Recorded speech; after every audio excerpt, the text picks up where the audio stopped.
Daremos un tiempito para que ingresemos todos, jóvenes.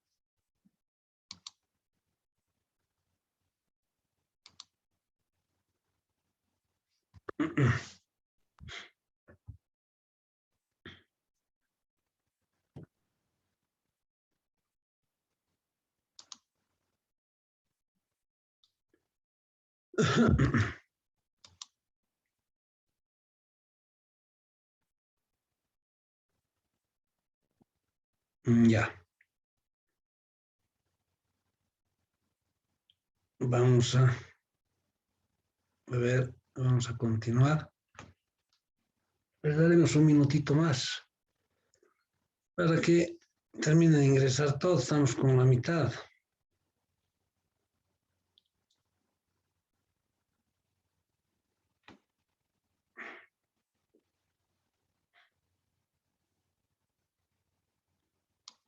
Ya. A ver, a medida que sigan ingresando, vamos a seguir añadiendo a los demás. Bien, entonces, jóvenes, a ver, por eso la importancia de lo que les decía, ¿para qué hacer toda esta parte matemática que han hecho ustedes en estadística? ¿Para qué sacar medias aritméticas? ¿Para qué sacar las medidas de variación, como ser la varianza, desviación típica, coeficientes de variedad, toda esa parte matemática, ¿no es cierto? Con fórmulas, me acaban de decir que tenían fórmulas de eso. Entonces, ¿para qué? Justamente para hacer un mejor análisis de un conjunto de datos, ¿no es cierto? Siempre hemos hablado de datos. La definición de estadísticas, recolección de datos, siempre datos, ¿no es cierto? Siempre estamos hablando datos, sobre datos, sobre información, porque los datos son la materia prima para todo trabajo de investigación, ¿no es cierto? Sabemos eso, ¿sí? Los datos es una información, un dato es una información y es pues materia prima para cualquier trabajo de investigación. Si no tenemos datos, ¿cómo vamos a hacer investigación? ¿Cómo vamos a hacer estadísticas? Entonces, fundamental, ¿no es cierto?, tener datos. ¿Qué institución, a ver, qué institución maneja la mayor cantidad de datos que tenemos en el país?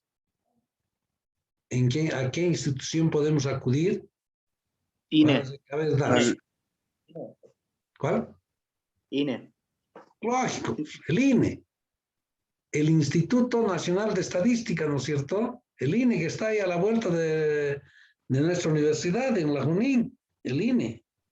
Sí, dice.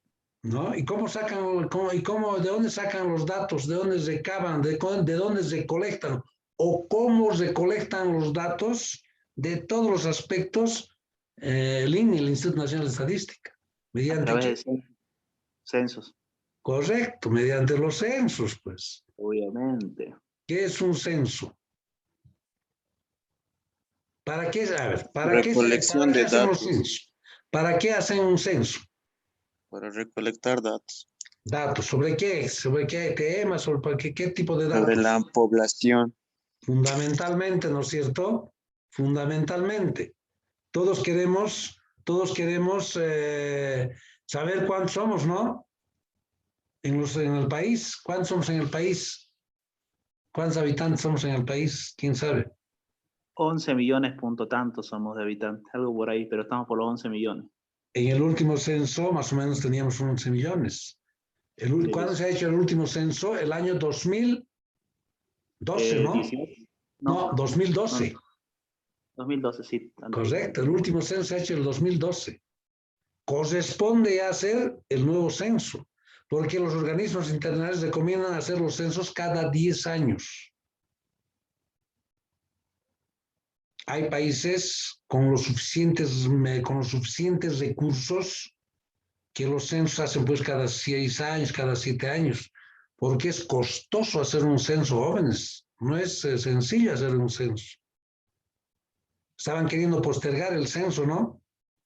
Que sea el 2024, estaban diciendo el 2023, 24. Pero las regiones un poco se han levantado, ¿no? Tiene que hacerse el 2022 porque así está programado. Y se va a hacer el próximo año, vamos a hacer el próximo censo. Porque tiene su importancia hacer un censo. Tiene importancia en muchos aspectos. Las regiones necesitan planificar. ¿En base a qué van a planificar? La información que que nos den los censos. Porque los censos son universales. ¿Qué significa eso? Que se hace a toda la población. El censo es universal. Y además se hace en un periodo de tiempo específico, generalmente un día. Los censos no se hacen cada 3, 4, 5 días. Los censos no se hacen en una semana. Un día. Porque todos tienen que estar en sus unidades familiares para ser censados. No puede haber movimientos de población. Porque se tergiversa la información, ¿no es cierto? Si hoy me censan aquí, mañana voy a estar en otro lado, todo un lío. Todos tienen que estar en sus unidades familiares. Y así tiene que censar a todos. Alguien ha nacido hoy y mañana es el censo, ese nacimiento tiene que constar como un habitante más. Entonces, los censos no solamente se hacen para saber cuántos somos, sino para saber, pues, todo en aspectos sociales, económicos, culturales, educacionales. Se hacen los censos para saber cómo está el país, qué ha pasado en esos 10 años con el país. Es como una radiografía que se le saca al país, como una fotografía, para saber, ¿está creciendo el país? ¿Qué deficiencias, en qué áreas tiene deficiencias? Para que luego el gobierno haga pues políticas económicas o políticas para desarrollar la economía, para ver si en alguna área hay una dificultad, hacer políticas para subsanar esa deficiencia que haya. En la educación, por decir, las tasas de analfabetismo se ve que son altas. El censo nos está mostrando que hay un buen porcentaje de personas que no saben leer y escribir. Entonces el gobierno dirá, bueno, haremos programas de alfabetización, trataremos de alfabetizar a todas, que toda la gente sepa leer y escribir. Nos preguntan, ¿usted vive en casa propia, en alquiler, en anticrético? Nos preguntan, ¿no? Y se sale a la conclusión de que hay un buen porcentaje de la población que no tiene vivienda propia, vive de alquiler y de anticrético. Entonces, el gobierno sabe y dice, haremos políticas de vivienda. Esas deficiencias, trataremos de que la gente tenga vivienda propia. Haremos viviendas, ¿cómo llaman? Solidarias, no sé qué, que los bancos nos den créditos con tasas de interés bajas y a plazos largos para comprarnos material, comprarnos un terreno y construir nuestra casa. Por eso se hacen los censos. Salud, hay deficiencias en la salud. El grueso de la población no está protegida porque es tuición de los gobiernos proteger a su población, pues, a sus habitantes, dar salud fundamentalmente, dar educación, dar servicios básicos. No hay salud, un buen porcentaje, solo aquellas personas que trabajan son dependientes de alguna institución, tienen su caja nacional de salud, y el otro grupo de población no tiene nada, no tiene salud. Y si no tiene plata, se muere, ¿no? Crearemos, a ver, un sistema. ¿Cómo es el sistema que hay ahora? Aunque tenga sus deficiencias, ayuda. Seguro universal de salud, creo que es, ¿no? El SUS. Seguro universal de salud, ¿sí? Eso Sí. han implementado. Uno va a un hospital con porque han inscrito y nos atienden, ¿sí? Atienden a las personas, atienden a ciudadanos que no tienen trabajo, que no son dependientes, que son trabajadores independientes, por decir, que son comerciantes, transportistas, que no están asegurados a la Caja Nacional. Esos pueden ir al SUS y les atienden. Tendrá sus deficiencias, pero es gratis, ¿no? Entonces esas cosas lanza el censo. Todas las regiones quieren tener mayor cantidad de población. Santa Cruz creo que está con los 3 millones y algo. La Paz igual con los 3 millones y algo. Cochabamba 2 millones 600, 700 mil. ¿No? Entonces todas las regiones quieren tener ahora la mayor cantidad de población por aspectos económicos. ¿Por qué? Porque les llegan, ¿no?, montos de dinero a las regiones. Y de acuerdo a qué les llega a las regiones montos de dinero, a la cantidad de habitantes. No es lo mismo que el gobierno otorga a Santa Cruz que a, no sé, el Beni, por decir. Porque Santa Cruz está con 3 millones de habitantes, 3 y más. El Beni no llega ni a los 500,000, 600,000 habitantes. Entonces, los recursos de parte del Estado seguramente es más fuerte hacia Santa Cruz, a La Paz, a los que tienen mayor cantidad de habitantes. La participación popular no es lo mismo Quillacollo que, por decir, Independencia. A Quillacollo le llegan mayores recursos para sus propios procesos o para sus propios proyectos que puedan tener, para sus necesidades, porque se ha descentralizado ya administrativamente. ¿Sí? Antiguamente, si alguien quería hacer un proyecto, hacer un sistema de riego, por decir, tenía que ir a La Paz, al ministerio que corresponde, hacer trámites de 2 meses, nos otorgaban el dinero para hacer ese proyecto. Ahora no, todas las regiones tienen sus propios recursos que administran, ¿no?, para saber sus dificultades que tienen, sus deficiencias. Pero no nos llega a los mismos recursos, ¿no?, a Quillacollo que a Independencia, por decir. Entonces todos quieren tener la mayor cantidad de habitantes para aspectos económicos, para aspectos políticos. ¿Cuántos senadores por departamento hay? ¿O cómo se reparten los senadores? Y a la parte política hablando. Por departamento, ¿cuántos senadores hay? ¿Alguien sabe? 4 senadores por departamento. Y no importando el número de habitantes que tenga. 4 representantes en el Senado. En el Senado. Pero en la Cámara de Diputados, ahí ya es de acuerdo al número de habitantes. ¿Sí? Ahora es diferente, ¿no? Que uninominales, plurinominales. Los plurinominales van detrás del presidente, de acuerdo a la cantidad de votos que ha tenido el presidente, van cierta cantidad de diputados. Los uninominales van por ellos mismos, porque les eligen sus regiones, ¿no es cierto? Es otra cosa. Pero de acuerdo al número de habitantes, hay mayor representatividad en la Asamblea Legislativa Plurinacional, en la Cámara de Senadores. Cochabamba no tiene la misma cantidad de senadores que La Paz o Santa Cruz. Tiene como 5, 6, 7 senadores menos Cochabamba. ¿Por qué? Porque hay menos habitantes. Representación política, ¿no? Entonces, cuanto más es el número de habitantes, mayor representación parlamentaria de su región.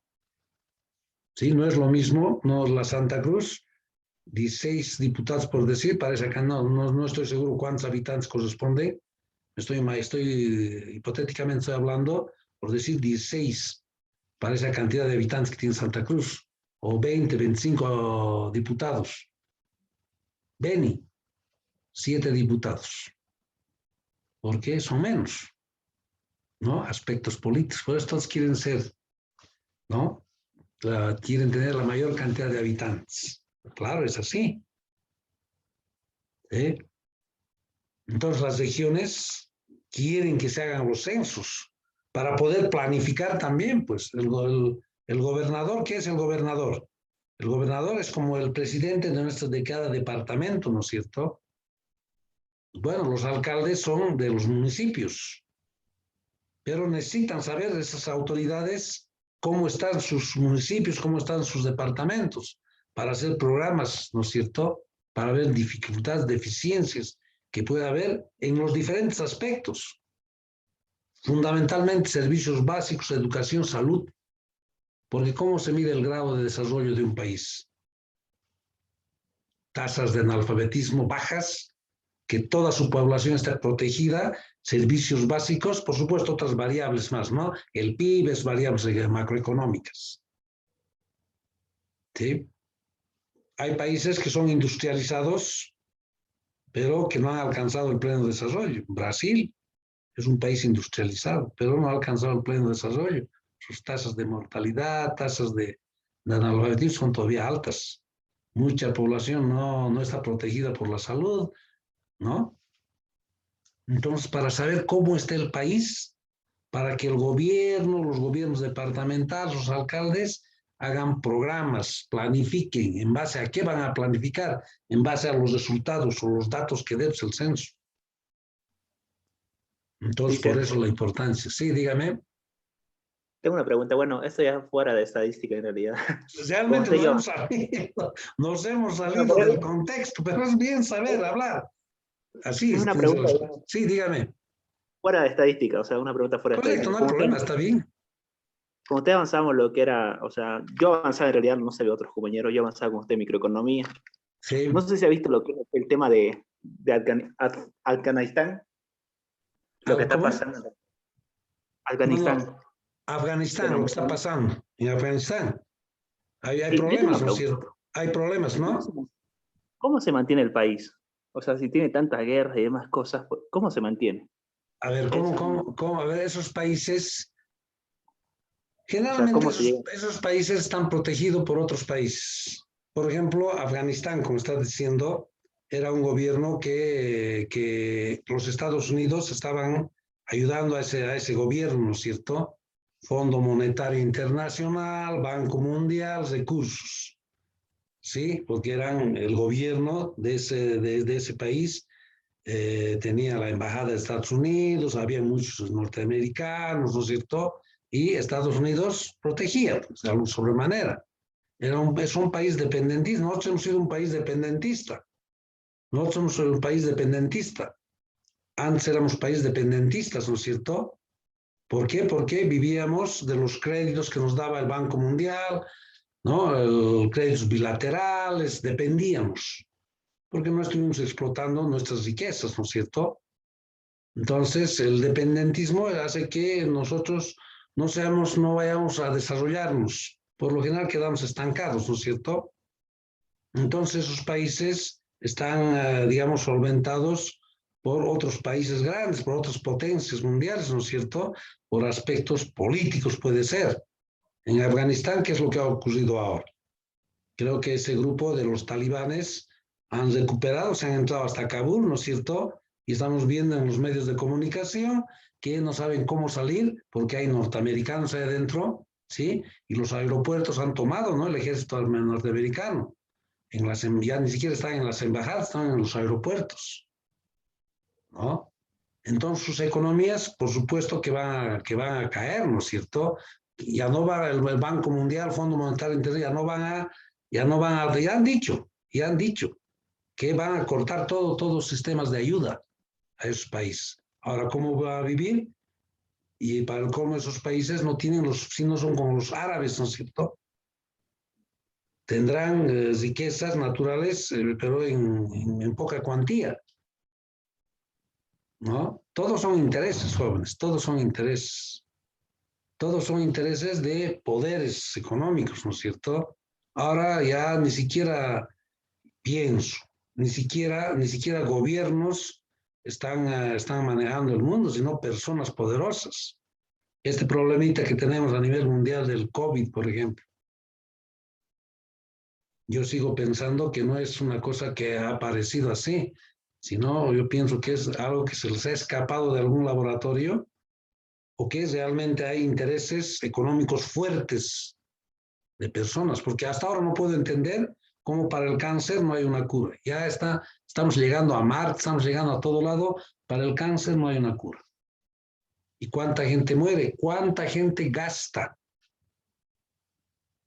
¿No? Es que tiene que haber algo de por medio, ¿no? Intereses económicos fuertes, porque tal vez hay una cura para el cáncer, que curando, poniendo una inyección ya va a estar bien sano de esa enfermedad, pero se gana más vendiéndote esas quimioterapias, esos medicamentos, al final igual te mueres. Entonces, me imagino que este problema del COVID, ahora es gratis, nos están dando, los gobiernos están comprando, pero después tal vez va a ser una vacuna que tengamos que vacunarnos todos los años.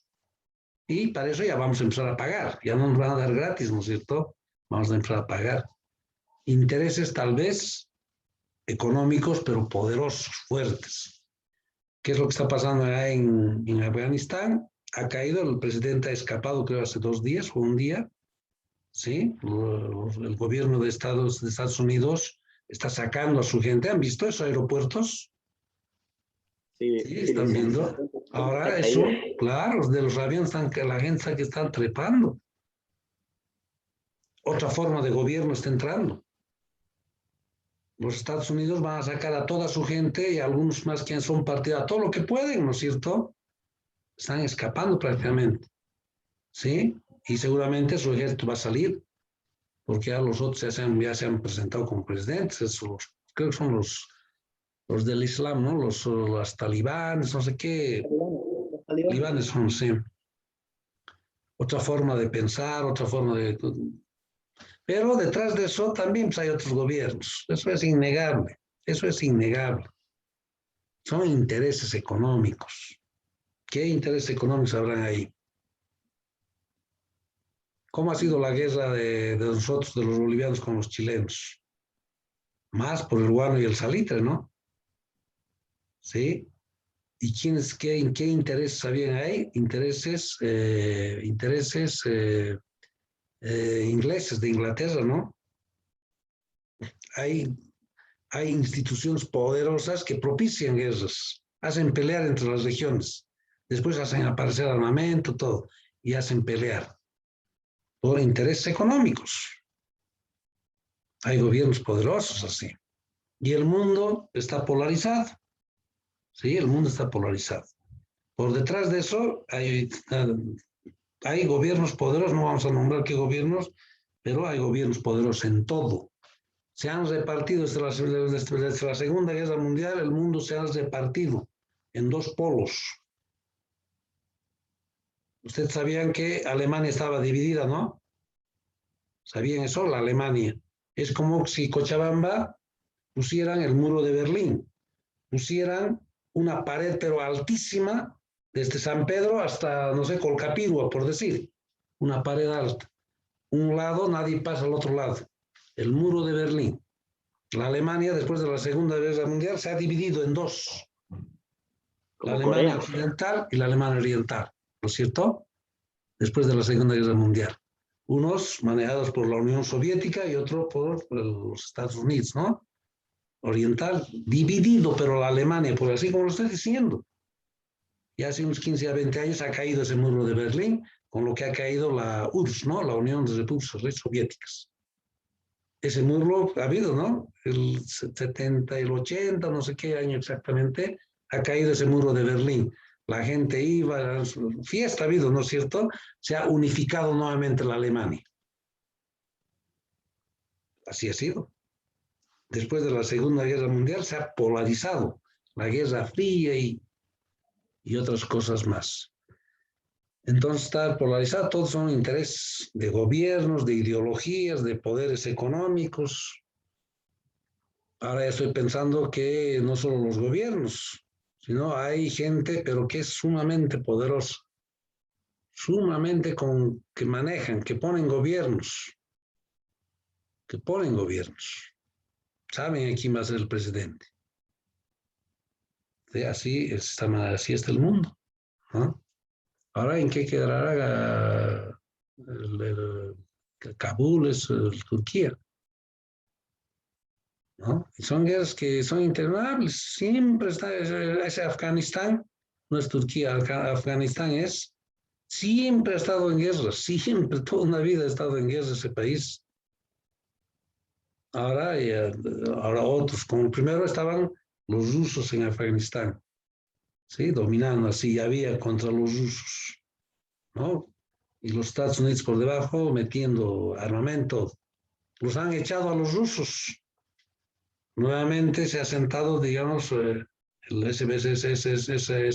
esa estructura política, ahora resulta que, ahora otra vuelta, esa estructura se ha desarmado. Siempre problemas en ese país. Yo no sé qué es lo que, cuál es la filosofía, la ideología de sus países. Nos hemos salido un poco del tema, jóvenes, pero a veces es interesante hablar, ¿no es cierto? Conversar, cada uno tiene su forma de pensar, ¿no es cierto? Bien, Sí, bien. Ahí está. Lo que les estaba regresando al tema, ahí está. ¿Por qué es importante entonces sacar promedios, coeficientes de variabilidad, varianzas? Yo tengo las fórmulas, yo les daba a los chicos en estadística, ahí está. Estos son para datos agrupados, la varianza, S al cuadrado, ¿recuerdan? Para datos agrupados, la raíz cuadrada de la varianza, la desviación típica, el coeficiente de variabilidad, es esta misma desviación típica y procesos matemáticos, ¿no es cierto? Y nos hacían interpretar, pero en resumen a veces no sabían para qué utilizarlo. Aquí les estoy diciendo para qué sirve las medidas de variación, porque los promedios, pese a que hagan ambas instituciones, así un ejemplito sencillito he puesto, hipotético, en ambos ganan lo mismo en promedio, pero no se puede llegar a la conclusión de que ambos tienen el mismo tratamiento. No, la empresa A tiene mayor dispersión en sus salarios, mayor heterogeneidad. Ya está más completo mi interpretación que la empresa B. La empresa B, sus salarios están más concentrados, más homogeneidad, ¿cierto? Más concentración, ¿no? Entonces, para eso sirven las medidas de variabilidad. Por eso dicen que siempre estas medidas de tendencia central, como son los promedios o la media aritmética, tienen que ir acompañados de la varianza de eso, para hacer una mejor interpretación del comportamiento de un conjunto de datos. Además, los datos tienen que ser sacados de hechos reales, ¿no es cierto? De hechos reales. ¿Por qué? Porque estaríamos haciendo un mal uso de la estadística si es que tergiversamos la información. Tiene que ser la recolección de datos de hechos real. Estoy manejando de buena forma la estadística y la estadística me está dando datos reales, si se lo maneja de buena manera. Pero si la estadística lo manejamos de mala manera, no nos sirve para nada la estadística. ¿Sí? Y vemos, ¿no es cierto?, en épocas electorales jóvenes, hay partidos políticos que contratan a empresas que hacen esto de sondeos, ¿no?, de preferencia electoral, contratan, sí, antes a las elecciones, contratan a una empresa y resulta que el partido político X, preferencia electoral, tiene el 30-40%. Sí, publican, sacan en medios de comunicación, publican. ¿Sí? Han hecho muestreo de esto, han sacado de tal población, tal sector, han hecho la empresa ha hecho todos los trabajos y resulta que ese partido político, como preferencia electoral, 30% de la población. Sondeos. Llegan las elecciones, ¿sí? Y resulta que ese partido político que supuestamente estaba adelante, resulta que su preferencia a llegar no llega ni al 10%. ¿Qué han hecho? Han tergiversado la información, han manejado de mala forma la estadística, han manipulado datos, claro, por conveniencia de ese partido XX, porque está pagando al final, ¿no es cierto?, a la empresa que hace encuestas. Entonces sacan. Entonces están haciendo mal uso de la estadística. La estadística es aplicable a cualquier campo del saber humano, sabemos eso, a nivel técnico, a nivel científico. ¿Sí? Todas las carreras tienen estadística. En todos los planes curriculares, en sus ofertas, como en sus mallas curriculares, hay estadística, por lo menos la descriptiva, la básica. Derecho es la única carrera que no tiene estadística. Después todos, yo doy clases en fisioterapia, en las torres de salud, estadística también, pero está con otro nombre, bioestadística. Porque está en el área de las ciencias de la salud, bioestadística. Pero es estadística nomás. No cambian las fórmulas, es lo mismo. Entonces la estadística es sumamente importante cuando se lo maneja de buena manera y cuando se sacan datos de hechos reales. Si no, lo otro ya es tergiversar la información. Estamos haciendo un mal uso de la estadística. ¿Ya? Bien, jóvenes, nos hemos quedado en lo que teníamos que haber hecho el capítulo 2, pero era importante hacer esta partecita, de darles este ejemplito sencillito de por qué las medidas de tendencia central tienen que ir acompañado con otras medidas de variación. Y de esa forma yo puedo sacar con mayor precisión y a mayor detalle el comportamiento de un conjunto de datos. Puedo sacar mejores conclusiones. Por eso es que son temas en estadística. Medidas de variabilidad, varianzas, son temas. Bien, yo creo que la próxima clase nos ya vamos a entrar a este capítulo 2, la binomial, tiene su fórmula, eso lo vamos a ver en la próxima clase. ¿Ya? Por favor, no falten, jóvenes. Ya les había dicho que la asistencia es importante para mí. No les pongo asistencia en cada parcial, pero al final del semestre yo veo la asistencia de este 48, de este 49, estiro, para que no entren a segunda instancia. Si digamos alguien tiene 49, le falta 2 puntos, a ver, revisaremos la asistencia. Regularmente la asistencia ha hecho todos sus trabajos. 51 y listo. Tiene 50, le falta un punto, 51, de acuerdo a ahí hago valer la asistencia. Desde 48 en algunos casos he estirado a 51, pero viendo la asistencia. Por eso para mí es fundamental la asistencia.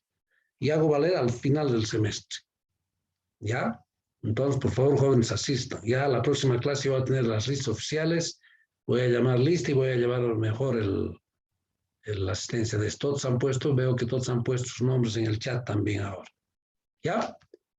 ¿Alguna consulta, alguna pregunta, jóvenes? ¿Alguna inquietud para terminar la clase? Estamos ya medio cansaditos. ¿Es así? ¿Pasamos una sola vez por semana? ¿No hay alguna pregunta para terminar la clase y nos vemos la próxima semana? Ya. Lice, Claro, listo. Lice, Sí, dígame. Lice, disculpe un favor, ¿será que puede compartirnos ese su formulario con todas las fórmulas que vamos a Lo vamos a hacer, usar? jóvenes. Yo les voy a dar, cuando lleguemos a ese punto, les voy a dar de las varianzas de esos, ¿no? De la varianza de eso. Exacto, Sí, exacto, Lice. lo vamos a hacer, vamos a volver a explicar eso, vamos a llegar a eso, jóvenes. ¿Sí? Y ahí les voy a dar las fórmulas. Vamos a tener las fórmulas. Voy a volver a explicar esa parte. ¿Sí? Vamos a hacer. ¿Ya? Entonces van a tener todo compartido. Voy a compartirles. ¿Ya?